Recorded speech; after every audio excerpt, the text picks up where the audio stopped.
Hi friends, మీరు చూస్తున్నది Bommas tattoos Yadagirigutta opposite police station ఎదురుగా. ఇతను యాదగిరిగుట్ట భువనగిరికి చెందిన వ్యక్తి.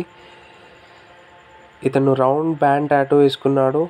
దీన్ని మెయింటైన్ ఎలా చేయాలంటే, స్నానం చేసే ముందు ఆయిల్ అప్లై చేయాలి మీరు. దాని తర్వాత నివియా మాయిశ్చరైజర్ అనే క్రీమ్ దొరుకుతుంది. ఆ క్రీమ్ మీరు రెగ్యులర్గా పెట్టాలి. ఆ క్రీమ్ అనేది ఎంత థిక్గా పెడితే అంత మంచిగా ఉంటుంది. మీకు కలర్ కూడా మంచిగా డార్క్ అవుతుంది. మీరు ఆ క్రీమ్ పెట్టలేదనుకో, కలర్ అంతా మొత్తం గ్యాప్స్ వస్తుంది అంతా. మీకు అప్పుడు టాటూ మంచిగా కనపడదు. ఇది 7 days వరకు ఒక లేయర్ అనేది పైకి బయటికి వస్తుంది. ఆ లేయర్ అస్సలు పీకొద్దు. ఆ లేయర్ పీకినామనుకో, ఆ లేయర్ పీకిన దగ్గర కలర్కు డల్ అయ్యే ఛాన్స్ ఉంటుంది. ఆ లేయర్ అస్సలు పీకొద్దు. ఇంకా మీకు ఇంత పెద్ద టాటూకి పెయిన్ వస్తుందా రాదా అనే క్వశ్చన్స్ వస్తాయి. పెయిన్ రాకుండా జెల్ పెడతాం మీకు. ఓకేనా? Okay, thank you.